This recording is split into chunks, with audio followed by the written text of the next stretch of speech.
हर रात महिला के सिर पर बिना रुके शैवाल उगते हैं।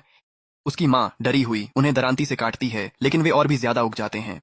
कोई और विकल्प न होने पर वे उसे अटारी में बंद कर देते हैं और बाहर निकलने से मना कर देते हैं। लेकिन उस रात उसकी दादी उसके सपनों में आती हैं और उससे कहती हैं कि जब ज्वार भाटा कम होगा तो चट्टानों के बीच एक खजाना होगा। अगली सुबह लड़की अपनी बहन को बुलाती है और वे उसे खोजने निकल पड़ती हैं।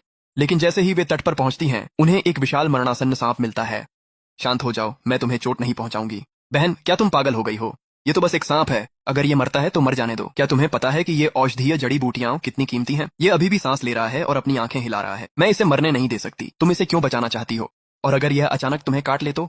हम एक सुनसान जगह पर हैं। मैं तुम्हें अपनी पीठ पर लाद कर नीचे नहीं ले जाने वाली। इसे देखो, ये इतनी कमजोर है कि काट भी नहीं सकती। ये बहुत बुरी तरह घायल है। पक्का किसी जानवर ने इस पर हमला किया होगा। ठीक है, ठीक है, अगर तुम इसे इतना ही बचाना चाहती हो तो करो। मैं यहीं रुककर निगरानी करती हूँ। जैसे ही यह थोड़ा भी हिलेगी मैं भाग जाऊंगी। शांत रहो, हिलो मत।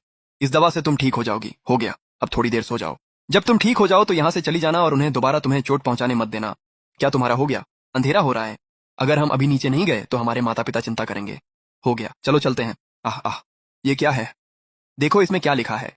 पर्वत के देवता तुम्हारी जान बचाने के लिए आभारी हैं और तुम्हें अपनी पत्नी के रूप में चुनते हैं। वह जल्द ही तुम्हें लेने आएंगे। हे भगवान, पर्वत के देवता की नजर हमारी बेटी पर पड़ गई है।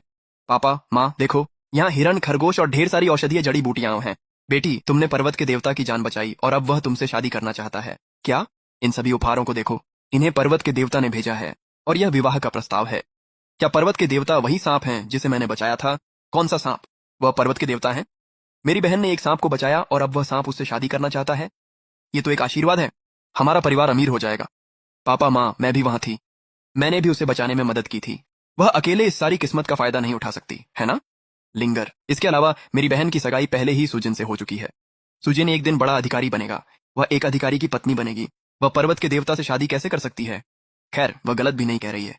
सुजिन का भविष्य उज्जवल है। पापा, माँ, जरा सोचिए, अगर वह पर्वत के देवता से शादी कर लेती है तो सुजिन का क्या होगा?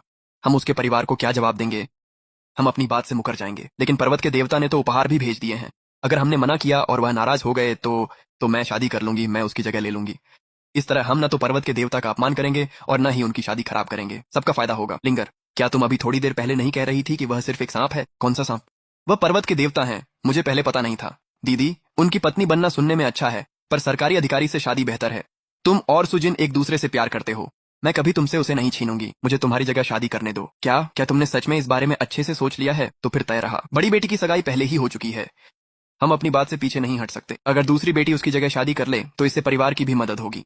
ऐसा ही होगा। कल वह पहाड़ पर जाएगी। शुक्रिया पिताजी। शुक्रिया माँ। वहां कौन है? क्या ये तुम हो?